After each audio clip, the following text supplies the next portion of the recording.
Hello, this is Professor James Strickler, and this is a course in American government. This lesson is from Unit 12 about the Georgia Constitution. It's Lesson 16 about Georgia Home Rule and amendments to the Georgia Constitution. This will be our final lesson from this unit, and the final lesson of the entire course. In this lesson, you'll learn about Home Rule, about the amendment process, and about dealing with the previous Constitution.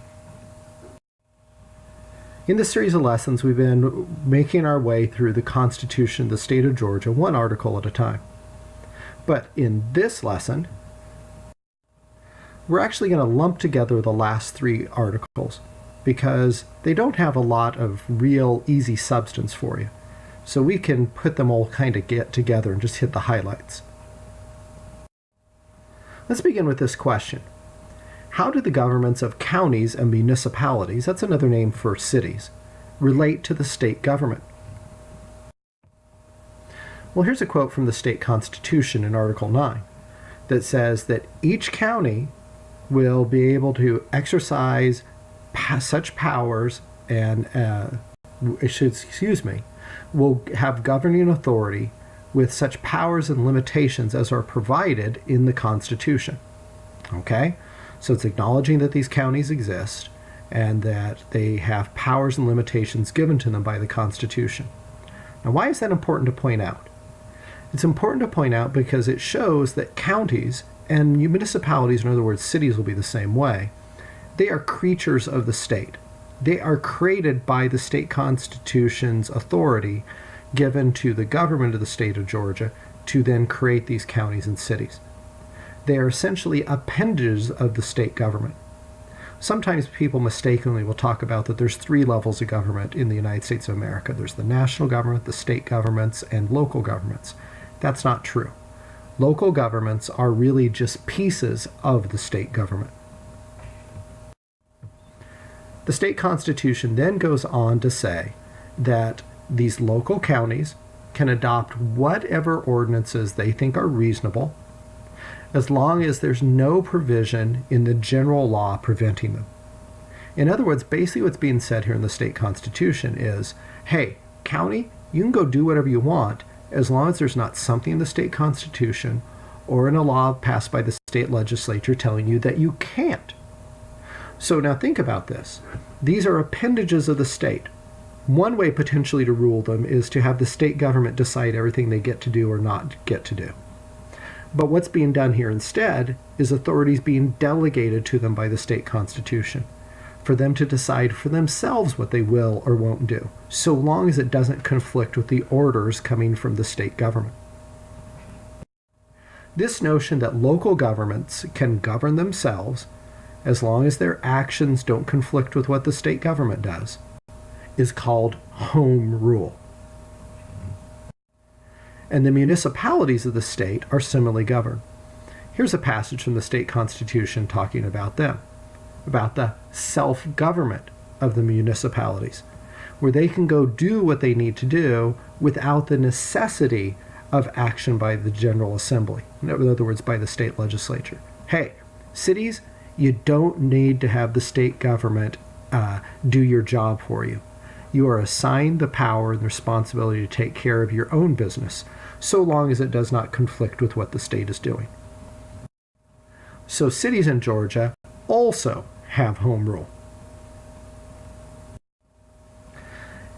Now, at this point, we've established the basics of the entire government of the state of Georgia as it exists at the time of these recordings.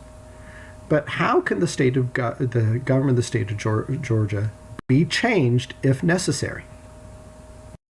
It can be changed by amendment, just like with the national constitution, where the government can be altered by an amendment process.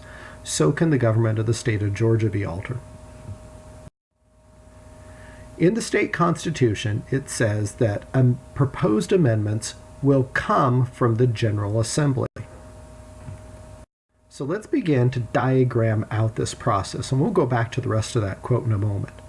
But what we're going to do is we're going to create a diagram of how the amendments are created under the Georgia Constitution. So what we have to begin with then is, as we saw in the quote that we had up on just a couple slides ago, that these amendments have to be proposed in some way. Well, we saw that they're going to be proposed by the General Assembly, but how so? If we go back to that quote, we see that it says that an amendment has to be approved by 2/3 of the members of each of the houses of the state legislature to be officially proposed. So let's put that on our diagram. We have a proposal by a 2/3 vote of the General Assembly to somehow amend, or in other words, change the state constitution. Perhaps even to the point of establishing an entirely new constitution. They can amend the entire thing out of existence at one time if they want. So the next step then, after a amendment has been proposed by the General Assembly, is that it has to be approved, or in other words, ratified. That's a term we've used for this for that process before in this course. It has to be ratified in some way. What the state constitution provides for is that it will be ratified or approved by being submitted to the electors of the entire state. In other words, when the next general election comes around, any amendment proposed by the legislature will be put on the ballot, and when the voters go in the voting booth, not only will they be voting for candidates, but they'll be voting to decide whether they want this amendment made to their state constitution. So let's add that to our diagram. We have a proposal by a 2/3 vote of each house of the General Assembly, and then it will be ratified by a majority vote of the voters in the general election if it's to be approved. If it doesn't get a majority vote of those voters in the general election, then it will be rejected. Now, there's actually another path that can be followed to create constitutional amendments in the state of Georgia. Here it talks about a convention being called by the General Assembly, again by a 2/3 vote of its members. So let's add that to our amendment diagram. But why? Why would the General Assembly call for a convention, which is what they do here? There it is, state convention. Why would that happen? Notice how they aren't actually proposing amendments yet, which is why I didn't put the second box saying 2/3 vote of the General Assembly beneath the first box, but instead put the box of state constitutional convention below the proposal column. The reason is because when the General Assembly votes by a 2/3 vote to hold a state constitutional convention, they are not proposing amendments at that time. They are instead empowering the state constitutional convention to propose amendments for them. Then any amendments that are proposed by that state constitutional convention will again be sent out to the voters to approve or reject at the next general election when they vote on their ballots. Well, how often have these sorts of things happened? Well, as you learned previously in this unit, Georgia's had more constitutions than any other state. Its most recent constitution was put in effect in 1983. Since then, there have been 103 constitutional amendments proposed in the state of Georgia. Now, you may be saying, wait a minute, it says since 1904, but didn't you just say the Constitution since 1983? Remember, the amendments have to be ratified at the next general election, which will be on an even number year.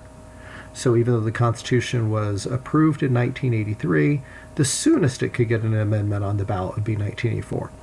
So since 1984, 103 amendments have been submitted to the voters of Georgia, and 83 have been ratified.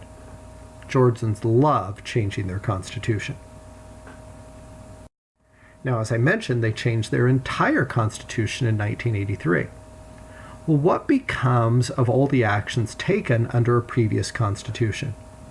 There were laws passed, programs created, things like that, and now suddenly you're putting a new constitution in effect that, in a sense, takes the authority for those old things away. What happens to them?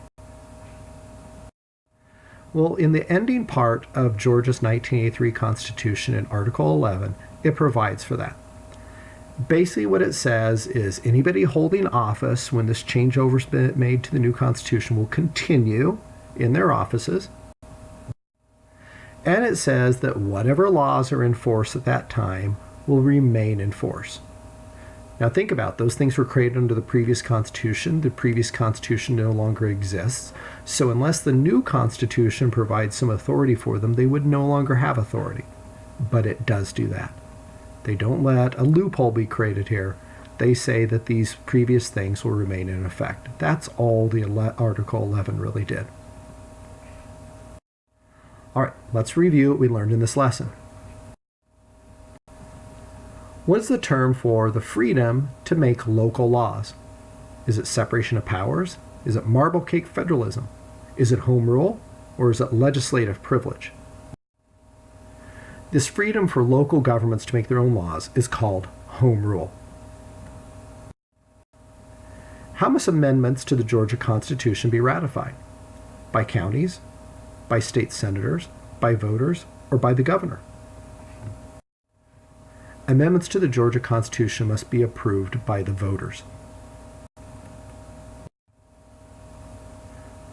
What happened to laws made under the last Constitution, the one that the 1983 Constitution replaced? Were they automatically made void? Were they continued until changed? Can they no longer be changed? Or must they all be revoted on? Laws made under the previous Constitution continue until changed. All right, that completes this lesson. That completes this unit on Georgia Constitution and government, and it completes this course on American government.